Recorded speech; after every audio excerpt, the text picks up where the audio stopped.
Yo, what is good? It's your boy Knockout Nick back with another video. So we got UFC Fight Night 172 coming up, and these are just my predictions for tomorrow night's fights, and I hope you enjoy the video.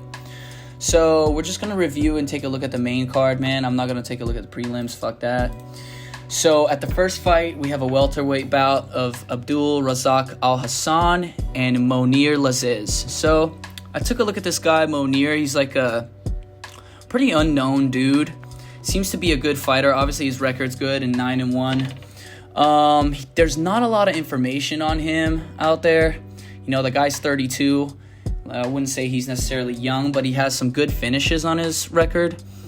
But looking at Abdul, man, I've watched a lot of Abdul's fights in the UFC so far. He's got a 10-1 record. And man, this guy can punch, dude. The guy's got crazy power. Last time he knocked out, I think, Nico Price in the first round.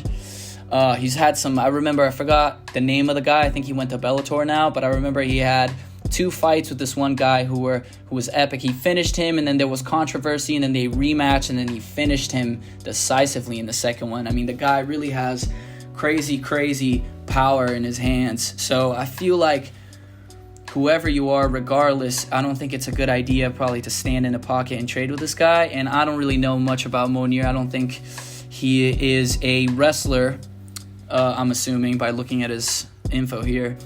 So Abdul has great wrestling and just grindy style too. He's got good wrestling. So honestly, I'll take Abdul by finish. But honestly, I can't count this other guy out because I don't know. But I would definitely pick Abdul for the win on this fight. But I would say it's more likely of a finish.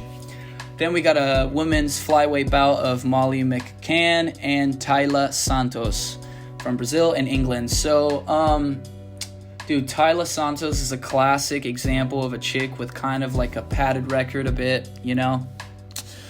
She hasn't faced high-level competition, and she does have a lot of early finishes, and I feel like that's just because of the people that she's faced that wilt under the pressure. Molly, man, little cupcake, you already know that she's faced way better competition than her.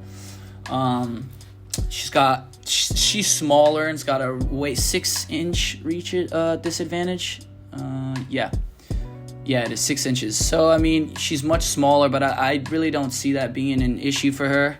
I definitely think she takes this one as well, just like by grinding and just getting the decision win over Tyla. And I think Tyla's going to see that there's levels to this shit. Even, you know, I don't think Molly's like best in the world or anything, but, you know, when you get to the UFC and you're fighting the best fighters in the world, there's levels to this shit. Okay, so then we got a featherweight bout of Jimmy Rivera and Cody Stamen. Okay, so this is going to be a great fight, honestly.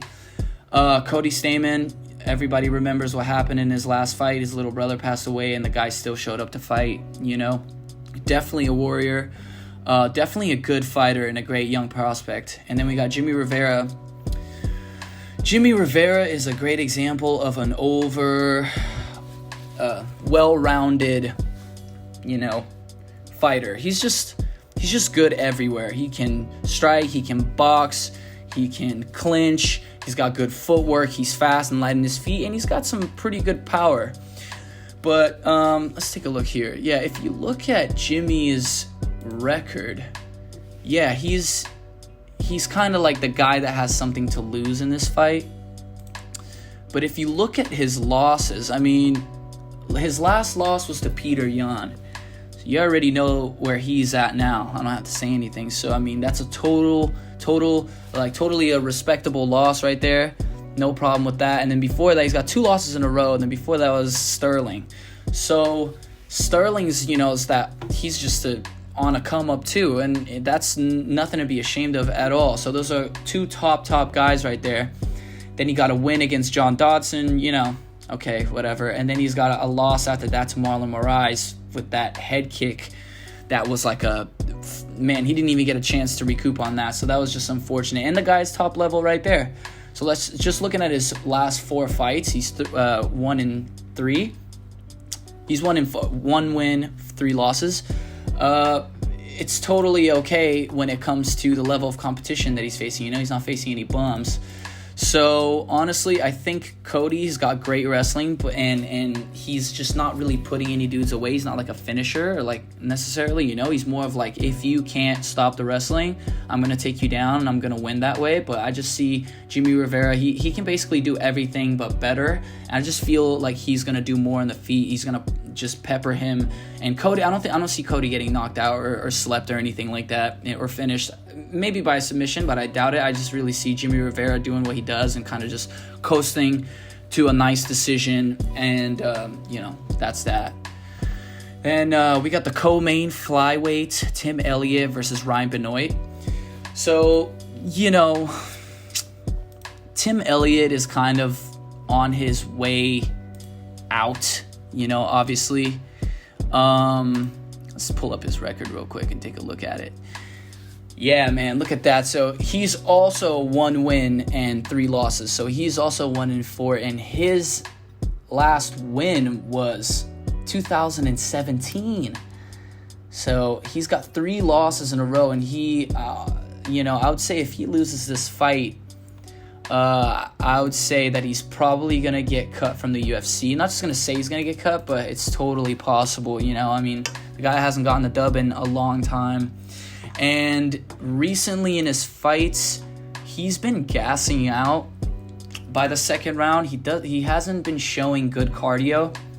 So I really see that being an issue on this fight, because Ryan Benoit has better cardio than he does. And if you look at his record, Ryan Benoit, it's pretty deceiving. He's like 1 win, 1 loss, 1 win, 1 loss. And he's just had a tough run in the UFC and just had tough fights. But his level of competition has been good. And I just feel like he's just gotten the wrong end of some decisions. But he's got good power, man. He's got good power. And honestly, this is kind of like a up in the air pick'ems fight. Like, I wouldn't, if you told me that Tim Elliott's going to do more than him, which is totally possible, and win by decision. But I just feel like the only reason why I'm not picking that scenario and I'm going with Ryan Benoit in this fight is just because of how bad Tim's cardio has been in his last couple fights. So, and Ryan's power is serious. So I have Ryan like by 55-45 in this fight, because I really feel like Tim could really just do more and win by decision. But I have a feeling because of his cardio, that's going to be a problem. So I'm going to give that to Ryan Benoit. And then at the main event, we have Calvin Keator versus Dan Ige. And that's going to be a sick fight. Really, honestly, Cody Stamen and Jimmy Rivera, that's going to be a good fight too. But I'm really, I would say, just excited on this card about this fight.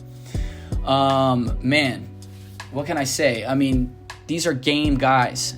Calvin Keator, after... Let's pull up his record real quick, actually. Let's start talking about Dan Ige. Let's take a look at Dan Ige's record. And here it is. Okay. So he's on a great streak. Yeah, look at that. And he's... Oh, yeah, that's right. Okay, so I'll just talk about his last couple of fights. He had that Mirsad Bektik win by split decision. And I remember a lot of people were like, yo, this... Mirsad could have had that. So it was a very, close fight that it was sort of like a lot of people saw it the other way. And then his last fight, he got a great win against Edson. That really helps him out.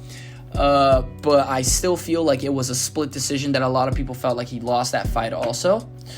So I feel like he's coming off of, he's in a strange spot. And Calvin Keator, man, is just coming off of fantastic momentum. You know what I mean? Let's pull up his record right now. Yeah, look at that. He finished Andre Fili. He was a great guy. Oh, I'm sorry, decision. He beat Andre Fili, great fighter. He finished Shane Burgos. I mean, just because his boxing is so crisp, and that was a great fight. Then he lost to Moicano in a decision, which, Moicano was on a roll there. That was nothing to be ashamed of there. And then he got Chris Fishgold. He got a TKO on that. And then he got the Ricardo Lamas TKO, which was amazing. And then he got that Zabit loss unanimous. But you already know if that was a 5-round fight, that could have easily gone the other way, because Zabit usually slows down in the later rounds. And Calvin was coming up hard. And I just feel like if he decided from the beginning of the fight, look, fuck it, I'm just going to do more because of what's happening, because of the way Zabit is. He could have gotten that win, but I think it just didn't.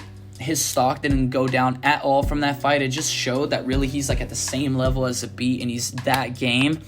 So I feel like that loss didn't really hurt him that much. And then he came back against Jeremy Stephens, who's a fucking game guy, bro, and tough to finish.